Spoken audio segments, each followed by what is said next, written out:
श्री कृष्णाय नमः।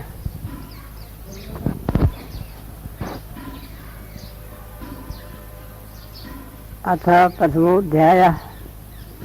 राजोवाच कथितो वंशविस्तारो भवता सोमसूययो राज्ञां चोभयवंशानां चरितं परमाद्भुतं यदोस्ति धर्मशीलस्य नितरां मुनिषट्टम्।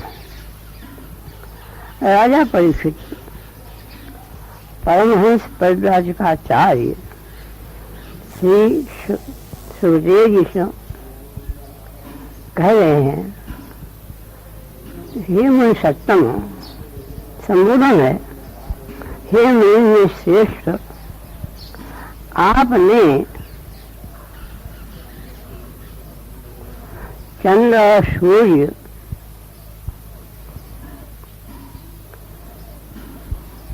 के वंश का वर्णन बड़े विस्तार से किया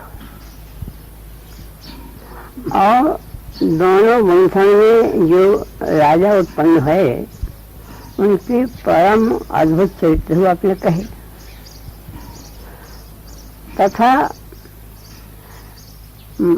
यदु राजा के जो अपने धर्म पर निरंतर डर रहे हैं, धर्म से विचलित नहीं हुए, उन यदु राजा के चरित्र आपने कहे।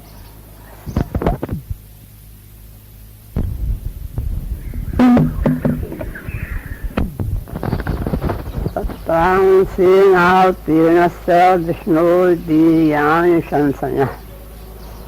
उन यदु के यहाँ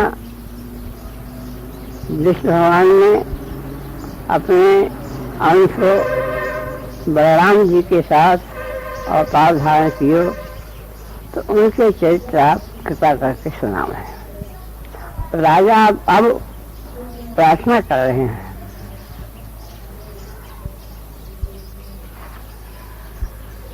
और तीय यदोर्गम से भगवान भूत भावना कटवान यान विश्वात्मा तान नो बद विस्तरात्।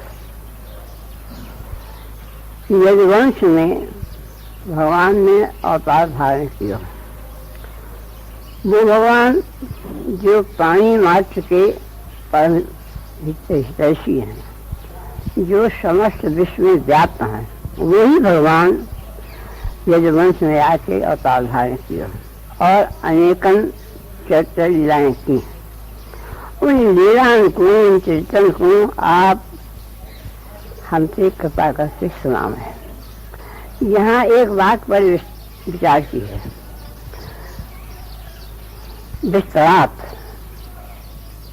विस्तार से सुनाओ। ये राजा कैसे कह बैठे? बात यह है कि 9वें स्कंध में परमहंस जी ने श्री कृष्ण चरित्र को बहुत संक्षेप में वर्णन किया है। राजा को संतोष न भयो, ये कारण अब वो प्रार्थना करेंगे, आज अब जो आप श्री कृष्ण चरित्र कहें वो विस्तार के साथ पूरे चरित्र आप वर्णन करें। अब भगवान के चरित्र को महात्म वर्णन कर रहे हैं।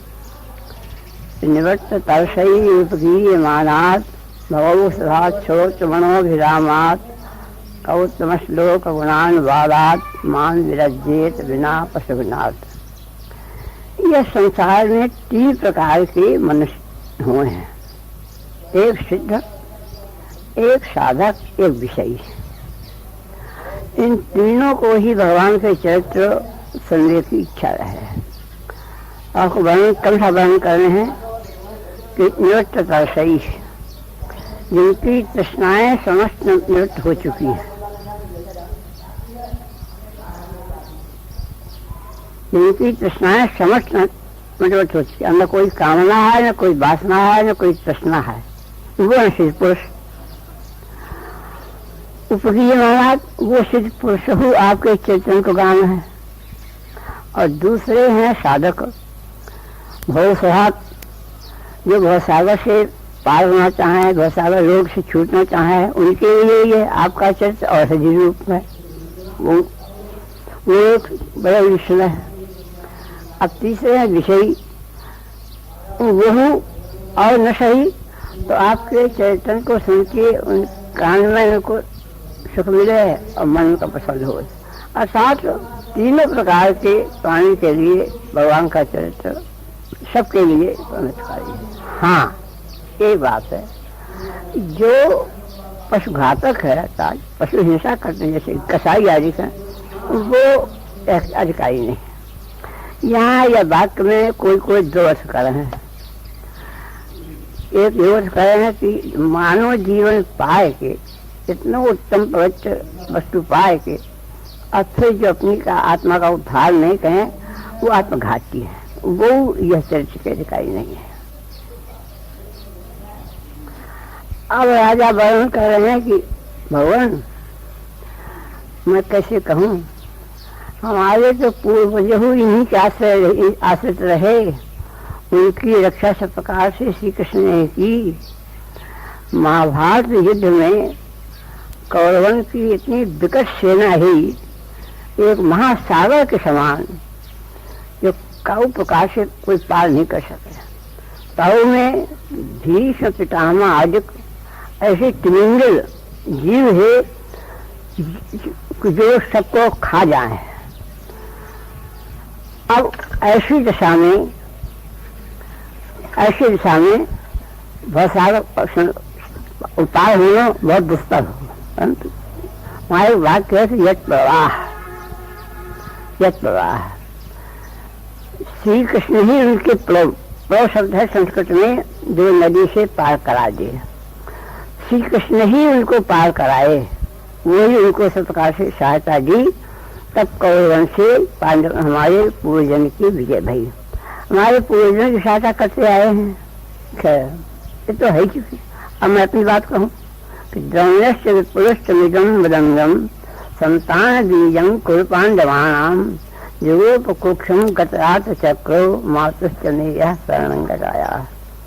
मैं जब गर्भ में हो कौरव पांडव दोनों वंशन का एक बीज रूप में बचो गर्भ में। अश्वत्थामा ने वहीं अश्व फेंक दियो, मार कर दिए। मेरी माँ घबराई, श्री कृष्ण भगवान की शरण ली, पुकारो रक्षा करो। श्री कृष्ण भगवान छोटा सा रूप धारण करके हाथ में सुदर्शन चक्र लेके मेरी बराबर गर्भ में, जब तक मैं गर्भ में रहो मेरी रक्षा करते रहे। उन श्री कृष्ण ने ही मेरे जीवन दान उन्हें दिए हुए। अब उनके चरित्र संदेह की मेरी बड़ी इच्छा है। ये है कौन? वीर्यान यस्याखिल देह भाजा मंत्र बहि पुरुष काल रूपी प्रयक्षतो मृत्युमुता मृतंचर माया मनुष्य वदस्य विद्वान। संसार में दो प्रकार के मानव हैं। एक तो सज्जन, अपने धर्म पर दृढ़ हो, अपना भगवान के भक्त हो, सबका उपकार करना, हित करना, और तो उनके हृदय में आप पुरुष रूप से विराजे हैं और उनको अमृत दान करते रहते हैं। एक दूसरे हैं जो पापी हैं, दुराचारी हैं, संसार को अहित करें, अनेकों को कष्ट दें, वैयाता दें, उनके लिए आप काल रूप है और आप उनके लिए मृत्यु देते रहे। वही परमात्मा अपनी माया से आज श्री कृष्ण बन के आए हैं। तो उनके चिंतन को मैं आप फिर यह शब्द आए विस्तृतम, उनके चिंतन को आप फिर विस्तार से कहें। विस्तार से कहना चाहिए कि जब हमारे पूजन रक्षा किए, मेरी रक्षा किए, उन्हीं से सब प्रकार से हम कुछ हमारा जीवन है, तो उनके चिंतन को आप विस्तार के साथ वर्णन करें। अब विस्तार का वर्णन कम सा उठाया उन्होंने, कहाँ से? रोहिण्यास्तन्याः प्रोक्तो रामः शंकर समस्तया देवक्या गर्भ संबंधा कुटो देहांतरम दिना। 9 स्कंद में संक्षेप में चरित्र ग्रहण करते हुए आपने ये बताया कि देवकी के गर्भ में बालक है और वही रोहिणी को बालक बनो। बालक एक और माँ दो, ये कैसे? देवकी का पुत्र है और वही रोहिणी का पुत्र है, एक बालक तो दो माताओं कैसे सकते हैं? ये प्रश्न है।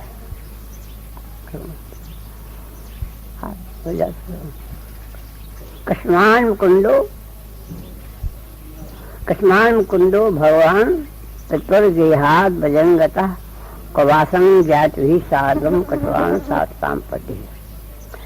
एक यही शंका है आपने कही कि जब अवतार हो तो जन्म लेते ही आप पिता के घर से और ब्रज में चले गए। अकस्मात ये कौन सी बात थी?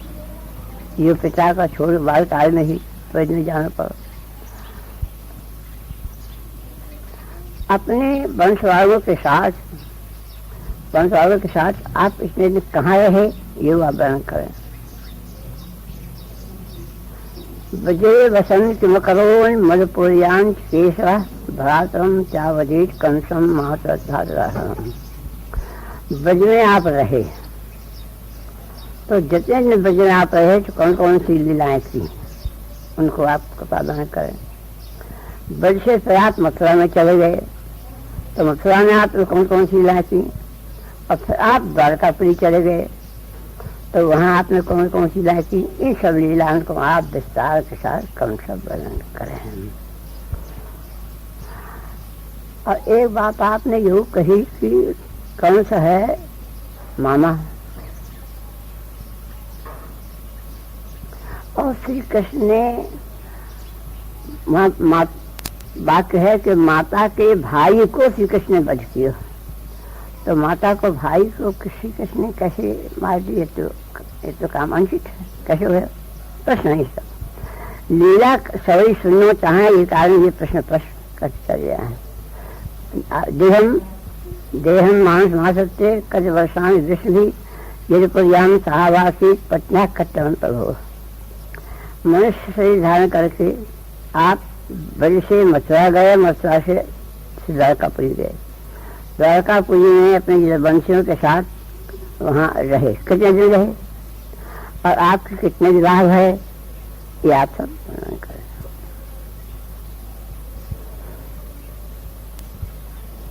एक रण्यक सर्वम में मुनि कृष्ण विशेषितम वक्त मरव सर्वज्ञ श्रद्धानादम। ये जो मैंने प्रश्न किया और बहुत सी बातें हैं जो मैं नहीं जानू। श्री कृष्ण लीला में संबंधित जितनी बातें हैं उनको सर्व आप विस्तार के साथ कृपा करके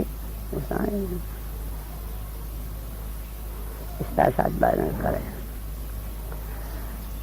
आप संभव है ये शंका करते होंगे भाई कई दिन से सुन रहे हो और न तुम कुछ खाओ न पियो हो, कि आपकी चिंता आप न करें। नैषाद उत्साह छुनवाम एक तो जमत बाधते द्वंतम तनुकाम बोझा चितम हरिथावतम। ये बात सत्य है कि मैं कुछ खाऊं नहीं हूँ, यहाँ तक मैंने जल तक छोड़ दिया, तथापि आपके श्रीमुख चंद्र सो जो भगवान की लीला है, अमृत के समान चुए हैं, उनको पी के ही मैं जीवन धारण कर रहा हूँ।